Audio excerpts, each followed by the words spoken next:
Steve, firstly, thank you for joining us. My pleasure. You took some time away from Ellenbrook when you were a coach down there. You came back as an assistant in 2011 for the league side and then took over the reserves job in 2012. What were your reasons for these decisions? The reason I took a break was I started a new business and I didn't know how much that would affect, my time in the coaching. And if I'm going to coach, I want to be 100% committed. So I wasn't sure, how that was going to affect it. Then when I came back in 2011, Hatchie just sort of said to me, I'd like to help out, get back into it and help me be an assistant coach. So I thought, yeah, why not? Again, the business was doing all right, but I didn't think I really wanted to commit that much to it. And he says, look, don't turn up training, just help me on the day. But as it turned out, I was there all the time anyhow. But yeah, so that's the reason. And then 2012, I thought, well, yeah, I'm ready to get back into it. So that's why I took over. 2011, the boys won the flag. You came in as coach 2012. Did you feel any expectations, or did you feel the side had expectations to do the same again this year? No, not really. Look, at the end of the day, I just decided, that if I worried about what they'd done in the past, it could affect how I did things. So I just wanted to go out there. I knew from start of pre-season training that they had a pretty good base side. The numbers in the league and everything. So I knew that they'd have a good side. It was just a matter of them gelling and everything working, and let it take its course. The boys started well with some nice early wins in the season. Did you feel that the team had the X factor or the components to win a flag in 2012? After our first game, obviously that was a bit of the one that was really just to see where we stood, because we had a game against a scratch against Bassendean and we didn't have a full side, so that meant nothing really. The first game against East Fremantle, because they were a finals contender last year, so that was really the one to decide, how we were going to do.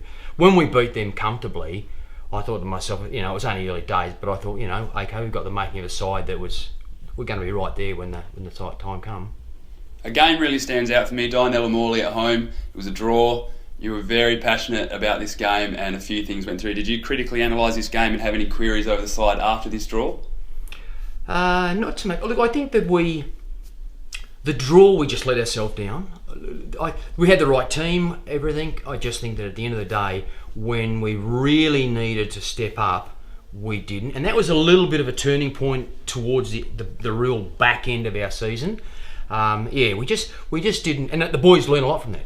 They knew that you couldn't play football playing one half. You had to play two strong halves football against sides like that. So we all learned something from it. It was good. We had a good side, but we just let ourselves down towards the end of it. You make the finals, top of the ladder, reigning premiers, and you're facing St Norbert's. You lose this match. What were your thoughts, and what was next to keep the season alive? Look, again, I thought on paper, and it's easy to say on paper, look, we had a strong side. There's no doubt about it. I was happy with the side. We went out, and I just think we thought the job was done at half time. We just didn't come out after half time, played the football. We played, we let them right back in the game, and then we had to sort of try and chase it down a little bit in the last quarter, and we just weren't good enough. It was just disappointing. Do or die match against Ellenbrook. The boys bounced back, played well. What was next to beat St Norbert's? Much the same. If anything, in that game, I'll be honest, I never wanted to play them at all. I really didn't want. Out of all the teams that we played, they were the team I feared the most, Ellenbrook. So to beat them in the second half, to run over them was fantastic. That gave me the confidence that okay, we could do St Norbert's, because up to that St Norbert's game, our second halves have been very strong, and that was the first time in probably 5 or 6 weeks that really our second half was very poor. So I knew now we're back on track with it, then we're good. Yeah. You made a few changes to the grand final squad. How hard was this on a personal note, and how hard was it to tell the lads on the day? Massively. Absolutely massively. At the lead up, even the couple of games before that, we had to make some decisions. We chewed over it for so long, and it was and it wasn't only that particular selection night. Prior to that, I'd been talking to both Jauncey and Caps and about put a side together in your mind. We've got all these blokes, they're all fit, we're all going to be raring to go. You need to, we don't want to be sitting there 3 and 4 hours in still arguing about it. And luckily, there wasn't any arguments. It came down to players, And it was damn hard. It was really probably one of the hardest things in football to do, I think. So after the tough week, you're into the GF. Siren goes, it's half time, you're down by 21 points against a side who'd beaten you 2 weeks before and had all the momentum. What had to change and what were you thinking? There's no doubt about it. 21 points was further than I really would like. I mean, obviously I would have loved to have been in front at half time, but 21 points really concerned me. But on the other side of the coin, I was really confident in our blokes' ability. I really did think that the ability of the blokes and the desire to win, we'd done so much hard yards and got there. They weren't going to throw it away. And as I say, our second halves, apart from that, against them 2 weeks earlier, we'd really done some work on that and made sure that. So it wasn't going to throw it away. They were going to win. They had to take the game. We were never going to give it to them. And to the boys' credit, we worked hard and we just chipped away and chipped away.